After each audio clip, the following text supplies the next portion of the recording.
નમસ્કાર વિદ્યાર્થી મિત્રો, શ્રી સરદાર પટેલ એજ્યુકેશનલ ઇન્સ્ટિટ્યૂટ સંચાલિત શ્રી ઝેડ.કે. મેંદપરા માધ્યમિક શાળા અને એસપીઆઈ સ્ટાર ક્લાસ વતી હું આપનું હાર્દિક સ્વાગત કરું છું. વિદ્યાર્થી મિત્રો, આજે આપણે ધોરણ 10ની અંદર પાઠ 24 ઘોડીની સ્વામી ભક્તિ એ પાઠ આજે આપણે ભણીશું. વિદ્યાર્થી મિત્રો, ઘોડીની સ્વામી ભક્તિ પાઠના લેખકનું નામ જોરાવરસિંહ જાદવ છે. તેમનો જન્મ 10/2/1940 રોજ થયો હતો. જોરાવરસિંહ દાનુભા જાદવ ધંધુકા તાલુકાના આકરુ ગામના વતની છે. સહકારી સંસ્થામાંથી અધિકારી તરીકે નિવૃત્ત થઈ અમદાવાદમાં રહે છે. તેમણે લોક સાહિત્યના વિવિધ સ્વરૂપોમાં કાર્ય કરેલું છે, સંપાદન કરેલું છે. મરદ કસુંબલ રંગ ચડે, આપણા કસબીઓ, મરદાય માથા સાટે અને લોકજીવનના મોતી, લોક સંસ્કૃતિમાં પશુઓ, એમના લોકકળા અને લોકજીવનને સ્પર્શતા ગ્રંથો છે. વિચરતી જાતિની લોકકળાઓને તેમણે વાચા આપી છે. તેમને વિવિધ પુરસ્કારો મળ્યા છે. તો વિદ્યાર્થી મિત્રો, જોરાવરસિંહ જાદવ આપણી સમક્ષ ઘોડીની સ્વામી ભક્તિ એટલે પશુઓ પ્રત્યે જે પ્રેમ, લાગણી અને એની સરસ મજાની વાત જોરાવરસિંહ જાદવે આ પાઠની અંદર કરેલી છે. પોતે ધંધુકા તાલુકાના આકરુ ગામના વતની છે અને તેમને પોતાના સાહિત્ય સ્વરૂપની અંદર તેમને વિવિધ પુરસ્કારો પણ એનાયત થયેલા છે. તો વિદ્યાર્થી મિત્રો, આજે આપણે ઘોડીની સ્વામી ભક્તિ પાઠ છે એ પાઠ આપણે હવે જોઈશું. તો વિદ્યાર્થી મિત્રો, પાઠની શરૂઆત કરીએ. 50 વર્ષ મોરની આ વાત છે. એ વખતે ગોહિલવાડની ધરતીમાંથી આવેલા વાવડી ગામના આંબા વાછાણી પટેલનું ખોરડું મલક આખામાં જાણીતું હતું. તો વિદ્યાર્થી મિત્રો, 50 વર્ષ પહેલાંની આ એક વાત છે કે ગોહિલવાડની ધરતીમાંથી, એટલે વિદ્યાર્થી મિત્રો, ગોહિલવાડ એટલે કાઠિયાવાડનો, ભાવનગરનો આસપાસનો જે પ્રદેશ છે તેને ગોહિલવાડ કહેવામાં આવે છે. વિદ્યાર્થી મિત્રો, સૌરાષ્ટ્રની અંદર જુદા જુદા જે પ્રદેશો છે એ પોતે અલગ અલગ નામથી ઓળખાય છે. જેવી રીતે ઝાલાવાડ, ગોહિલવાડ. તો આ ગોહિલવાડ છે ભાવનગરની આસપાસનો પ્રદેશ છે અને તેમાં વાવડી ગામના આંબા વછાણી જે પટેલ હતા એનું ખોરડું એટલે કે એનું ઘર એના આખા મલકમાં જાણીતું. મલક એટલે કે પ્રદેશ. હવે 50 વર્ષ પહેલાંની આ વાત છે. એ વખતે ગોહિલવાડની ધરતીમાંથી આવેલા વાવડી ગામના જે આંબા વછાણી પટેલ છે એનું ખોરડું એટલે કે ઘર આખા પ્રદેશની અંદર જાણીતું હતું. ગામ અને પરગામના સંધાય માનવી આંબા વાછાણીને આંબા અદા દાદાના નામથી બકોરતા. હવે ગામ અને પરગામના જે બધાય માનવીઓ, બધાય માણસો આંબા વછાણીને આંબા અદા એટલે કે દાદાના નામથી બકોરતા, એટલે કે બોલાવતા હતા. હવે ગોહિલવાડની બાજુનું જે ગામ વાવડી હતું, વાવડી ગામની અંદર આંબા વછાણી પટેલનું જે ખોરડું એટલે ઘર છે એ આજુબાજુના પ્રદેશની અંદર પ્રખ્યાત હતું. એટલે ગામના અને પરગામના એટલે કે આજુબાજુના એના ગામની આજુબાજુના જે ગામ આવેલા છે એના લોકો આંબા વછાણીને આંબા અદા એટલે કે દાદાના નામથી એ બધા બોલાવતા હતા. આંબા પટેલ સમજણા થયા ત્યારથી એમને ઘોડાનો જબરો શોખ વળગેલો. હવે આંબા પટેલમાં જ્યારે સમજણ આવી એટલે કે જ્યારે થોડાક મોટા થયા ત્યારથી એમને ઘોડાનો જબરો એટલે કે બહુ જ એમને શોખ હતો. ઘોડા ઉપર બેસવું, ઘોડા ઉપર સવારી કરવી અને એનો એમને બહુ જ શોખ હતો. આંબા પટેલ ઉંમરલાયક થયા અને ઘરનો કારભાર એમના હાથમાં આવ્યો ત્યારે બાબરા જઈને ઢેલ ઘોડીની જાતની અસલ ઓલાદની 6 મહિનાની વસેરી મોલવી લાવ્યા. એટલે કે આંબા પટેલ ઉંમરલાયક થયા, એટલે કે આંબા પટેલની જ્યારે ઉંમર થઈ, એટલે કે આંબા પટેલ જ્યારે મોટા થયા થોડાક, ત્યારે જ્યારે કારભાર એટલે કે ઘરનો જે બધો જ જવાબદારી જે છે, એટલે કાર્યભાર, ઘરની જે જવાબદારી છે એ જ્યારે આંબા પટેલના હાથમાં આવી ત્યારે બાજુનું એક ગામ બાબરા હતું, બાબરા જઈ અને ઢેલ ઘોડીની જાત અસલ ઓલાદની 6 મહિનાની એક વસેરી એટલે કે નાની ઘોડી પોતે લઈ આવ્યા. હવે વિદ્યાર્થી મિત્રો, આપણને ખ્યાલ છે કે માણસને પોતાના જીવનની અંદર કંઈક ને કંઈક પોતાને શોખ હોય છે. તો અહીંયા આંબા પટેલ છે, એને પહેલેથી જ ઘોડીનો જબરો શોખ હતો. એટલે એમના હાથમાં જ્યારે વ્યવહાર કે કાર્યભાર આવ્યો ત્યારે બાજુના ગામમાં બાબરા જઈને ઢેલ ઘોડીની અસલ ઓલાદની 6 મહિનાની વસેરી પોતે લઈ આવ્યા. આરસમાંથી કંડારી કાઢી હોય એવી વસેરીનો જોટો ગોહિલવાડ પંથકમાં જડવો ભારે મુશ્કેલ હતો.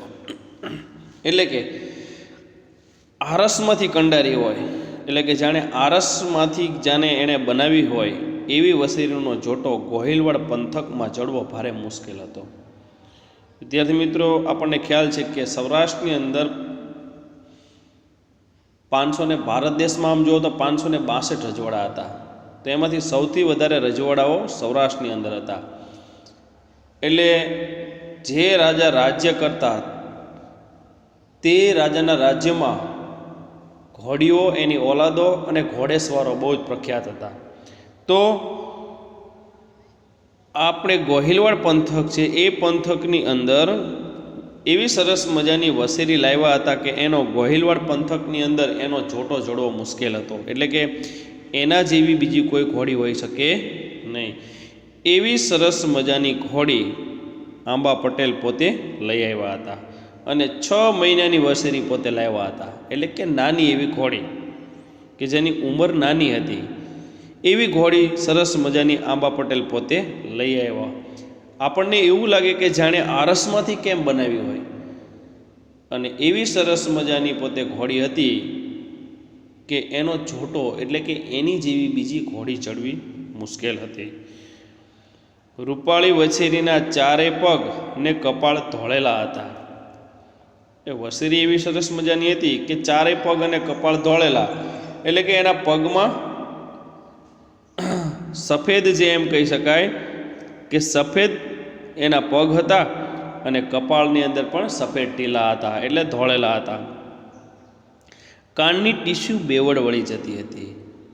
હવે એને કાનની જે ટીસ્યુ છે, જેમ કે ઘોડી હોય તો એના બંને કાન જ્યારે ઊંચા કરો, બંને કાન જ્યારે એ પોતે ઊંચા કરે ત્યારે ઘોડીની જે 2 ટીસ્યુ છે ઉપરથી ભેગી થઈ જતી હોય એવી સરસ મજાની એની ટીસ્યુ હતી.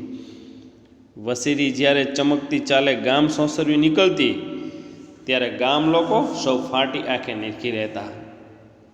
હવે આંબા પટેલ જ્યારે પોતાની વસેરીને લઈને ચમકતી ચાલે ગામની સોંસરવા પોતે પેલી વસેરીને લઈને નીકળે ત્યારે ગામના લોકો જે ચોરે બેઠેલા હોય કે ગામની શેરીમાં કે જે ઓટલા ઉપર જે લોકો બેઠેલા હોય એ આંબા પટેલની ઘોડીને ફાટી આંખે નીરખી રહેતા.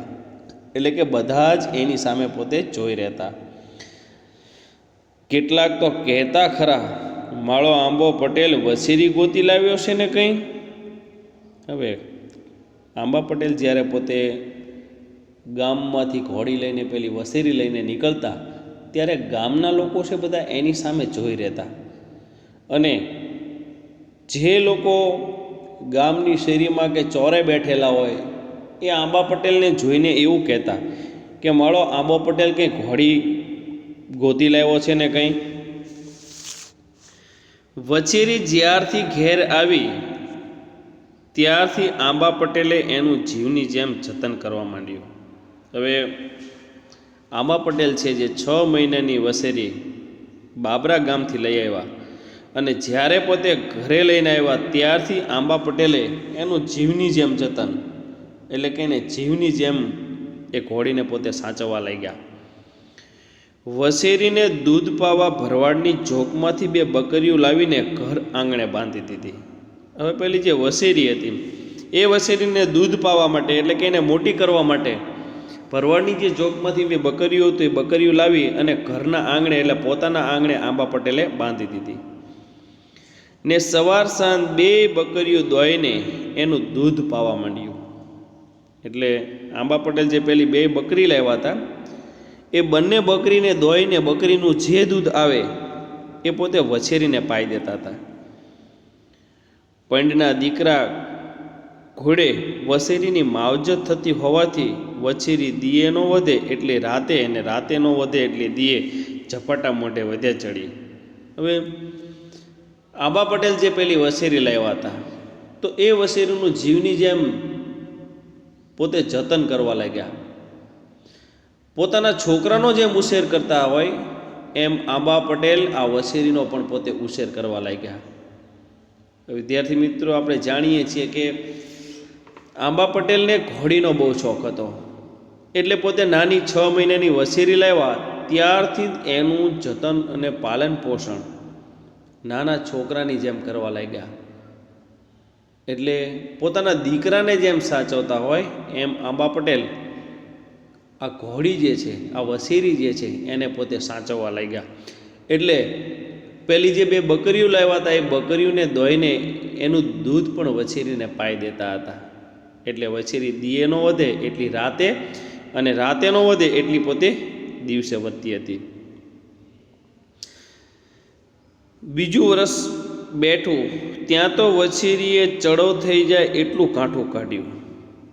હવે 6 મહિનાની વછેરી બાબરા ગામની અંદરથી આંબા પટેલ પોતે લઈ આવ્યા હતા.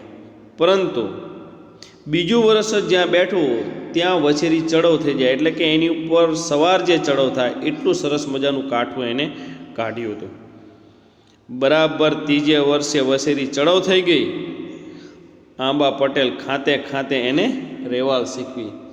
હવે બરાબર જ્યાં 3જું વર્ષ આવ્યું ત્યાં 3જા જ વર્ષે એ ઘોડી ઉપર સવાર બેસીને બધે જઈ શકે એવી સરસ મજાની ઘોડી થઈ ગઈ અને હોંશથી એમને રેવાળ શીખવી.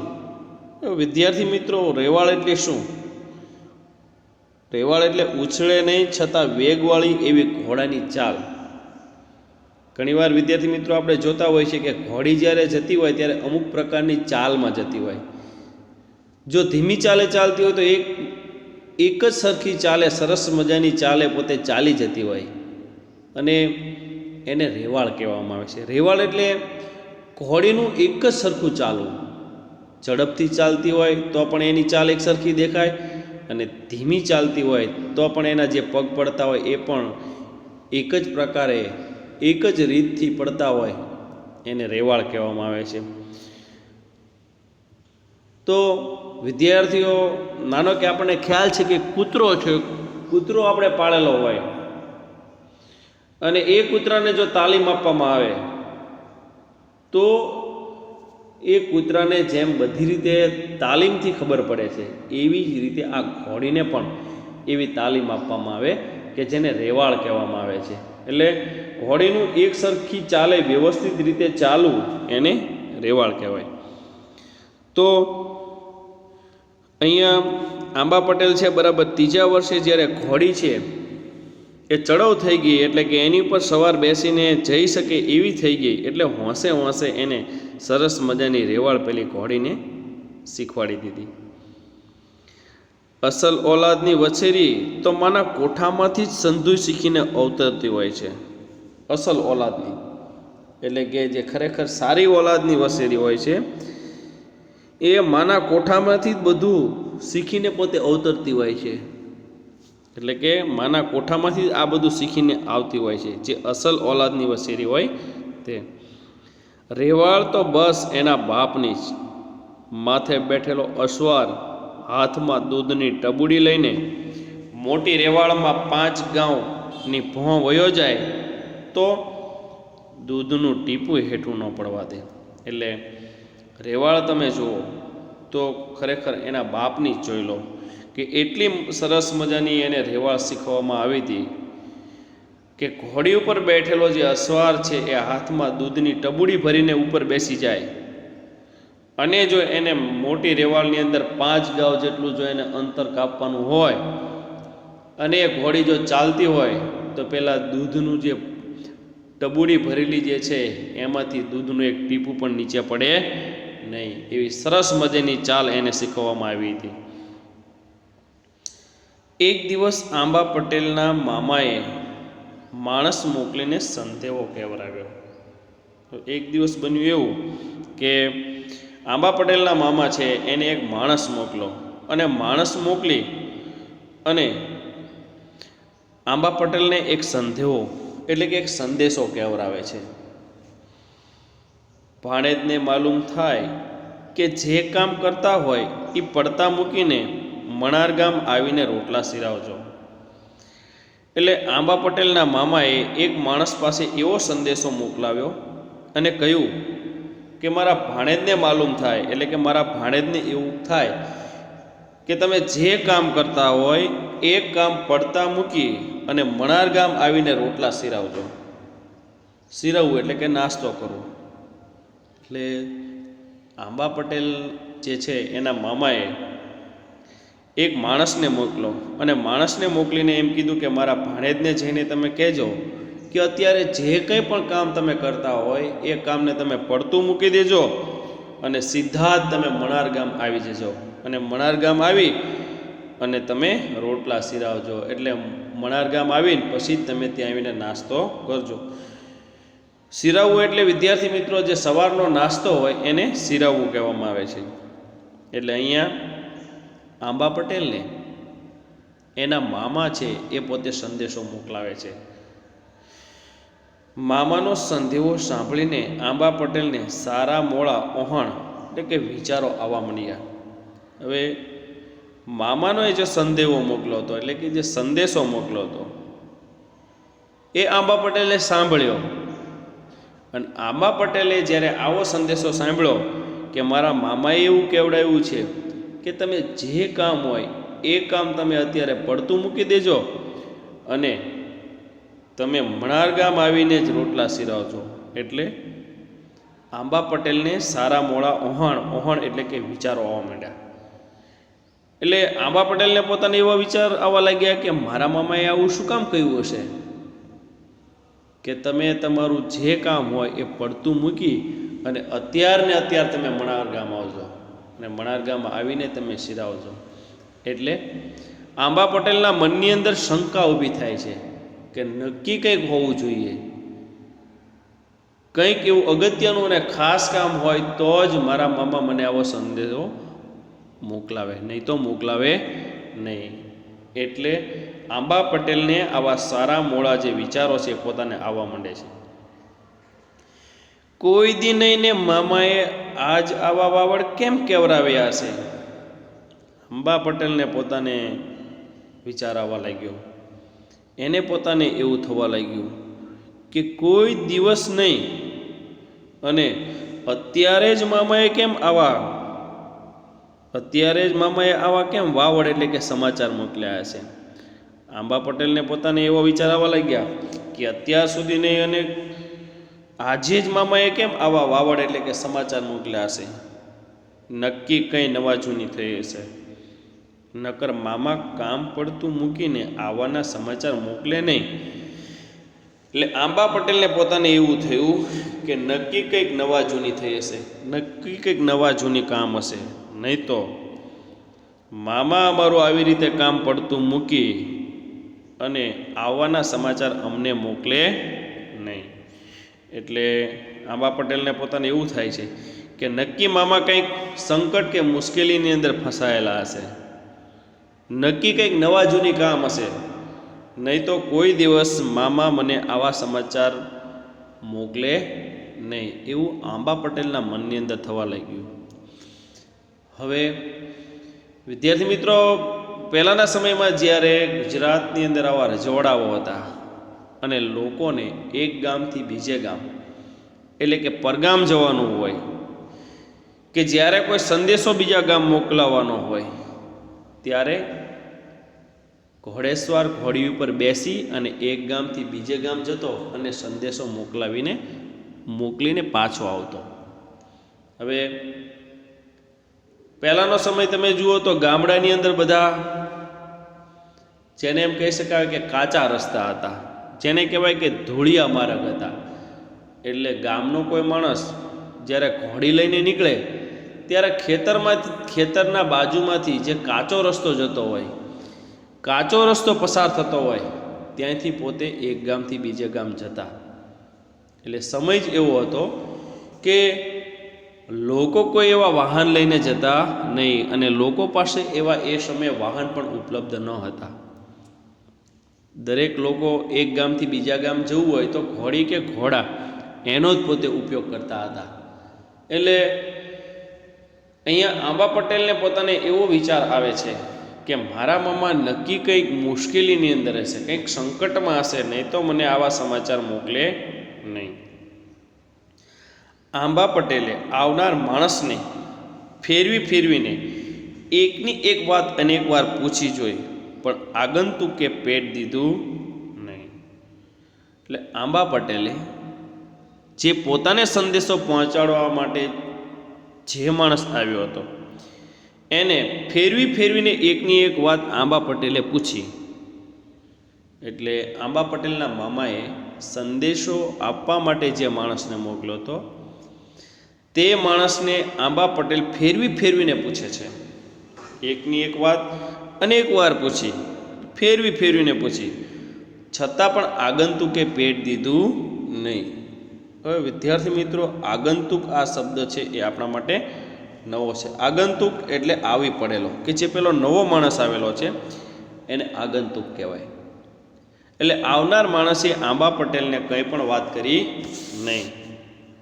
આંબા પટેલે એને ઘણા પ્રશ્નો પૂછ્યા, ફેરવીને પૂછ્યા, તેમ છતાં પહેલા માણસે એને પેટ દીધું નહીં. એટલે આવનાર માણસે પોતે આંબા પટેલને કંઈ વાત કરી નહીં. ત્યારે આંબા પટેલે ઢાળિયામાંથી ઢેલને છોડીને ફળિયામાં આવી સાથ દીધો. હવે જ્યારે પેલો માણસ સંદેશો લઈને આવ્યો હતો અને એને આંબા પટેલને કંઈ કીધું નહીં, ત્યારે આંબા પટેલે ઢાળિયામાં પેલી ઢેલ એટલે કે પેલી જે ઘોડી બાંધી હતી એ ઘોડીને છોડીને ફળિયામાં આવ્યા અને ફળિયામાં આવી અને એમને સાદ કર્યો, એટલે કે અવાજ કર્યો, ગણેશની બા સાંભળો છો કે? આંબા પટેલ છે એ એમના પત્નીને કહે છે કે ગણેશની બા તમે સાંભળો છો? મામાએ અબઘડીએ મણાર તેડાવ્યો છે એટલે જાઉં છું, કાલનું વાળું ઘરે આવીને કરીશ. એટલે હવે આંબા પટેલ છે એ પોતાના મામાના ગામ જવા માટે તૈયાર થાય છે. ઢાળિયામાં જે પેલી ઘોડી જે ઢેલ બાંધી હતી એને છોડીને પોતે ફળિયામાં આવે છે અને ફળિયામાં આવી અને એમના પત્નીને સાદ આપે છે ને કહે છે કે ગણેશની બા તમે સાંભળો છો? મામાએ મને અબઘડીએ એટલે અત્યારે જ મને મણાર તેડાવ્યો છે એટલે હું જાઉં છું, કાલનું વાળું ઘરે આવીને કરીશ, પણ કંઈક કામજોગ રાગ ત્વરત રોકાવાનું થાય તો ચિંતા કરીને વાહે માણો ન દોડાવતા. એટલે અહીંયા એમને એમ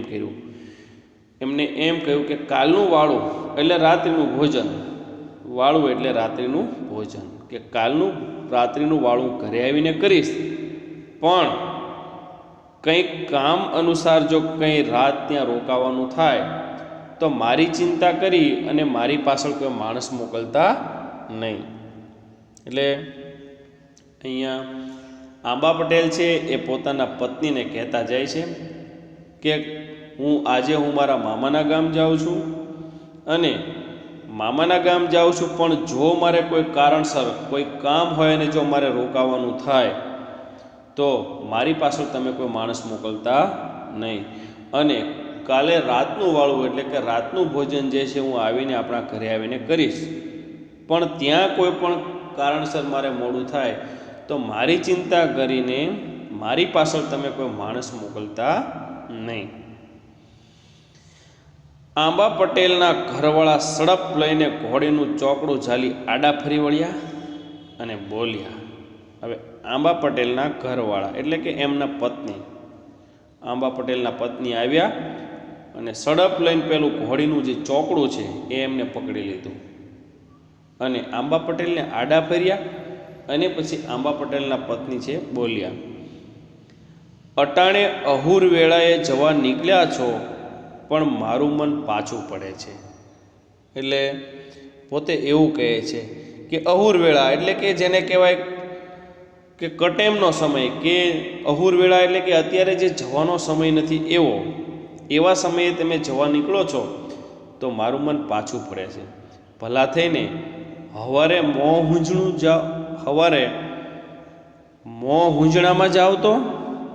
એટલે આંબા પટેલના પત્ની એમને એવું કહે છે કે અહુર વેળાએ એટલે કે દિવસ અસ્ત થવાનો સમય છે કે જે બહારગામ જવાનો સમય નથી, આવા સમયે તમે બહાર જવા નીકળો છો તો મારું મન માનતું નથી. એટલે આંબા પટેલના પત્ની એમને એમ કહે છે કે ભલા થઈને મોં હુંજણું એટલે કે સવારનું પ્રભાત, એટલે કે મોં સૂંજણું સવારમાં થાય અને ત્યારે તમે જાઓ તો એક રાતમાં શું ખાટું મોડું થઈ જવાનું છે. આંબા પટેલના પત્ની એને કહે છે કે એક રાતની અંદર શું ફેર પડી જવાનો છે. આડી શેત્રુંજી નદી પડી છે, સોમાહાનો દી છે ને પાણી આવ્યું હશે તો તમને હુરમત કર્યા વિના નહીં રહો ને અમને ઉપાધિનો પાર કરાવી મૂકશો. એટલે અહીંયા આંબા પટેલના પત્ની છે પોતે એમને એમ કહે છે કે તમે સવારમાં મોં સૂંજણું થાય ત્યારે જાઓ તો એક રાતની અંદર શું ફેર પડી જવાનો છે, અને અત્યારે તમે સાંજના સમયે જાઓ છો ત્યારે તમારી આડી શેત્રુંજી નદી છે અને ચોમાસાનો દિવસ છે. એટલે આંબા પટેલના પત્નીને એવું થાય છે કે ચોમાસાનો સમય છે અને શેત્રુંજી નદી આડી પડી છે તો કદાચ નદીમાં પાણી પણ આવ્યું હશે. એટલે આંબા પટેલને સમજાવે છે કે તમે રાત્રે હુરમત કર્યા વગર નહીં રહો, એટલે કે તમે પાણી આવ્યું છે તો એની અંદર થઈને તમે જશો અને તમે અમને ચિંતા કરાવશો અને અમને ઉપાધિનો પાર રહેશે નહીં, એવું એમના પત્ની એમને સમજાવે છે. એટલે એમને એમ કહે છે કે અત્યારે સાંજના સમયે ચોમાસાનો દિવસ છે, શેત્રુંજી નદીમાં પાણી આવ્યું હશે અને પાણી આવ્યું હશે તો પણ તમે ઘોડીને લઈને પાણીમાં પડશો, તમે હુરમત કર્યા વગર રહેશો નહીં અને તમે અમને ઉપાધિ કરાવી મૂકશો, એટલે તમે અમને ચિંતામાં મૂકી દેશો. એટલે આંબા પટેલના પત્ની એમને સાંજના સમયે જવાની ના પાડે છે અને કહે છે કે તમે સવારમાં જજો. અરે એ શું બોલ્યા, પટલાણીની દીકરી થઈને મને મોડું ઓહણ આલો છો. એટલે અહીંયા આંબા પટેલ છે પોતે કહે છે કે તમે શું કહો છો, પટેલના દીકરી થઈને તમે મને આવું મોડું ઓહણ આલો છો, એટલે આવું તમે મોડું બોલો છો. શેત્રુંજી જેવી 7 નદીઓ આડી કેમ નથી પડી, ઢેલ જેવી જાતવાન ઘોડી રાંગમાં રમતી હોય પછી ચિંતા શેની. એટલે અહીંયા આંબા પટેલ એમના પતિને એમ કહે છે કે પટેલના દીકરી થઈને આવું મોડું તમે બોલો છો. આંબા પટેલ કહે છે કે શેત્રુંજી જેવી જો કદાચ 7 નદીઓ કેમ આડી નથી આવતી, પણ ઢેલ જેવી જો જાતવાન ઘોડી મારા રાંગમાં રમતી હોય, એટલે કે જો વ્યવસ્થિત રીતે મારા હાથની અંદર એ ચાલતી હોય તો પછી ચિંતા શેની કરવાની. મામા જેવા લાખ રૂપિયાના માણસનો અંધેવો આવે ને હું ન જાઉં તો મારો ભરવો કોણ કરે. એટલે અહીંયા આંબા પટેલ પોતે એવું કહે છે કે આપણા મામા છે 1 લાખ રૂપિયાના માણસ છે અને મામાનો જો આવો સંદેશો આવે અને હું ન જાઉં તો મારો ભરોસો કોણ કરે. મલક કોકદી ટોણો મારે કે આંબા પટેલ બીકાળવા છે એટલે રાત વરતના પરગામ જાતા નથી. એટલે અહીંયા આંબા પટેલ છે એમના પત્નીને સમજાવે છે અને કહે છે કે મામા જેવા માણસ લાખ રૂપિયાના માણસ છે અને એમનો સંદેશો ન આવે તો મારો ભરોસો કોઈ નહીં કરે. અને મલક એટલે કે પ્રદેશના લોકો કોક દિવસે મને મેણું મારે કે આંબા પટેલ તો બહુ બીકાળવા છે, એટલે બહુ બીકણ છે કે રાતના સમયે ક્યાંય કોઈ દિવસ બહારગામ જતા નથી.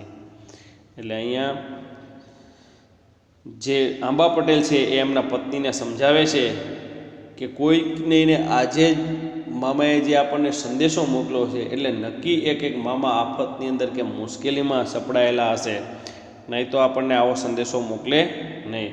અને મામા જેવા આવા માણસ છે અને જો એનો સંદેશો આવે અને હું ન જાઉં તો કાલ આ પ્રદેશના માણસો, આ લોકો એ બધા મને શું કહેશે? એ બધા તો મને એવું કહેશે કે આંબા પટેલ તો પોતે બીકણ છે અને રાત્રિના સમયે એ ક્યારેય બહારગામ જતા નથી. એટલે વિદ્યાર્થી મિત્રો, આજે આપણે આ પાઠને અહીંયા સુધી રાખશું.